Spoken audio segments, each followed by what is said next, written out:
Hello વિદ્યાર્થી મિત્રો, આપ સૌનું આપણી આ યુટ્યુબ ચેનલ પર હાર્દિક સ્વાગત છે. આજે હું લઈને આવી છું ધોરણ 9 વિષય અંગ્રેજી યુનિટ 4 કોલ ઓફ ધ હિલ્સમાં પાર્ટ 4 રાઇટિંગનું સંપૂર્ણ સોલ્યુશન. તો ચલો આપણે આગળ વધીએ. પરંતુ તે પહેલાં જો તમે આપણી આ યુટ્યુબ ચેનલને લાઇક, શેર અને સબસ્ક્રાઇબ ન કરી હોય તો જરૂરથી કરજો.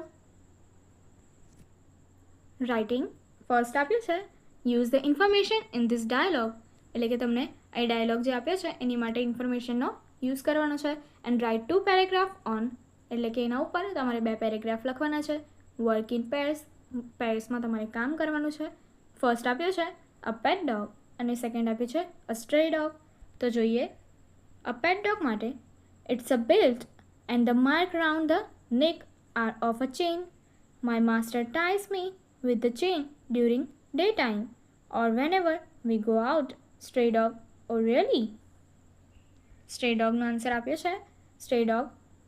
Sorry friend, I may be getting enough too or any comforts, but a free creature. I love freedom.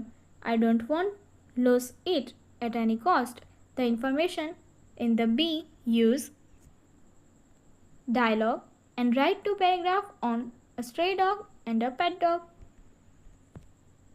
Next, a pet dog માં second paragraph જોઈએ. Pet dog says, yes, but come to my master's house. We shall enjoy a ride in his car this evening. Pat dog જે છે એ કહે છે કે મારે ગળામાં જે શું છે એના ગળામાં બેલ્ટના માર્ક પડી ગયા છે. અને શાને કારણ છે? તો કે એ જે ગળામાં નેકમાં ચેઇન પહેરે છે એને કારણે. એ ચેઇન ક્યારે એને બાંધે છે? જ્યારે બહાર જાય છે ત્યારે, કાં તો દિવસ દરમિયાન એ ઘરે હોય છે ત્યારે સ્ટ્રે ડોગ કહે છે ઓ રિયલી, ખરેખર. અને ત્યારબાદ સ્ટ્રે ડોગ કહે છે કે સોરી ફ્રેન્ડ, મારી પાસે શું છે ઇનફ શું છે કમ્ફર્ટ છે, એને શું છે ફ્રી ક્રિએચર છે. અને એને શું કરે છે એની આઝાદી ખૂબ જ ગમે છે અને એને લૂઝ એટલે કે એ કોઈ પણ કિંમત પર એ છોડવા માંગતો નથી, ગુમાવવા માંગતો નથી. ત્યારબાદ પેટ ડોગ કહે છે yes but come to my master's house. અને પેટ ડોગ કહે છે હા, પણ તું મારા માસ્ટર જે છે એમના ઘરે આવ, આપણે બંને શું કરશું તો કે કારમાં ઇવનિંગમાં કાર રાઇડ જે છે એ એન્જોય કરશું. અને ત્યારબાદ તમને અહીંયા શું આપ્યું છે તો કે ડાયલોગ્સ અને રાઇટ કરવાના છે. ડાયલોગ્સ આ જે હતા 2 એના બેઝ પર તમારે પેરેગ્રાફ લખવાના છે સ્ટ્રે ડોગ અને પેટ ડોગ માટે. તો જોઈએ. ફર્સ્ટ આપ્યું છે a stray dog. A stray dog is that lives on the street. It has dog, no master. It means અહીં શું કીધું છે? સ્ટ્રે ડોગ જે છે એ કયો ડોગ છે? એ એવો ટાઈપનો ડોગ છે કે જે શું છે સ્ટ્રીટ એટલે રસ્તા ઉપર જોવા મળે છે અને એને કોઈ માસ્ટર હોતો, એનું કોઈ ઓનર હોતું નથી. ઇટ રોમ અરાઉન્ડ ફ્રીલી, અને ત્યાં આસપાસ કંઈ પણ જગ્યાએ ફ્રીલી એની મરજી પ્રમાણે ભમી શકે છે, જઈ શકે છે. It eats what it likes and sleeps where it likes, અને એને જે ગમે તે ખાય છે અને એને જ્યાં ગમે ત્યાં તે સૂવે છે. It is not chain and kept in a kennel, અને એ ક્યાં પણ ચેઇનથી બાંધીને કે કોઈ પણ જગ્યાએ બાંધીને રાખવામાં આવતું નથી એને. It does not have a bath regularly, અને તેને રેગ્યુલર બેસિસ પર નહાવાનું હોતું નથી. લાઇક અ પેટ ડોગ, જેવી રીતે પેટ ડોગ કરે છે એવી રીતે. It does not get any comforts and good food but it lives happily on the street. એટલે કે પેટ ડોગની જેમ એને કમ્ફર્ટ, વધારે સારું એવું કમ્ફર્ટ અને ફૂડ એટલે કે ખોરાક મળતો નથી, પણ છતાં પણ એ સ્ટ્રીટ પર શું છે સારી રીતે ખુશીથી હેપીલી રહે છે. સેકન્ડ આપ્યું છે અ પેટ ડોગ. તો એની માટે જોઈએ. A pet dog is a dog that is own by its master. Pet dog એક એવો કૂતરો છે એટલે કે એવો ડોગ છે કે જેનું શું છે ઓન, એ કોના દ્વારા એ કરવામાં આવે છે, રાખવામાં આવે છે? એના માસ્ટર દ્વારા. It lives in a kennel, અને એ કેનલમાં રહે છે. It gets food, good food to eat and a cosy and soft bed to sleep on. અને એને શું મળે છે? સારો ખોરાક ખાવા મળે છે અને એકદમ કોઝી, કમ્ફર્ટેબલ એવો શું છે બેડ સૂવા માટે મળે છે. But it is chain by its master, પણ એ શું છે એના માસ્ટર દ્વારા બાંધવામાં આવે છે. It is not free to roam around, અને એને અહીં ત્યાં જ્યાં ત્યાં ફરવા માટે એની પાસે એટલી આઝાદી હોતી નથી ફરવાની. It can go out only when its master takes him, અને તે ત્યારે જ માત્ર બહાર જઈ શકે છે જ્યારે તેના માસ્ટર એને લઈ જાય.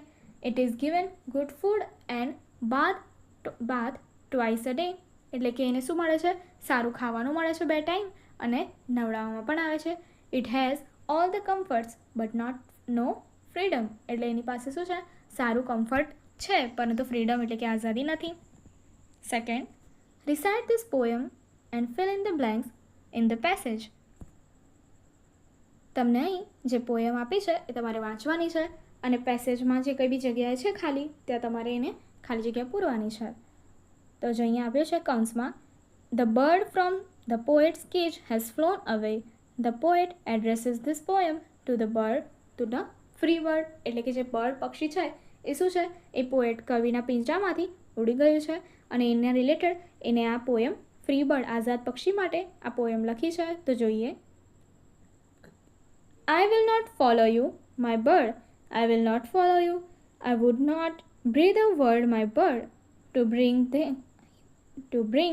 here anew. I love the free in this, my bird. The lurch of freedom drew the light you fly towards, my bird. I fly with this too, and there we yet will meet, my bird. Though far I go from you, where in the light outpoured, my bird, are love and freedom too. The poet promises the bird that he would not follow it, not would he speak a word too. તો જોઈએ, the poet promises the bird that he would not follow it, nor would he speak a word to bring it back again. The poet loves freedom and knows that the bird has flown away as it was drawn by the lure of freedom. The bird is flying towards light, where the poet also is accompanying it.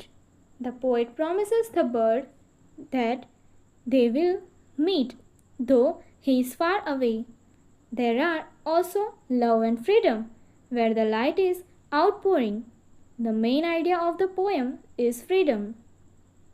Next, write a paragraph on the celebration of the Independence Day in your school. તમારી શાળામાં independence ડેની તમારે શું લખ્યું છે એના વિશે તમારે celebration વિશે પેરેગ્રાફ લખવાનો છે. તો જોઈએ,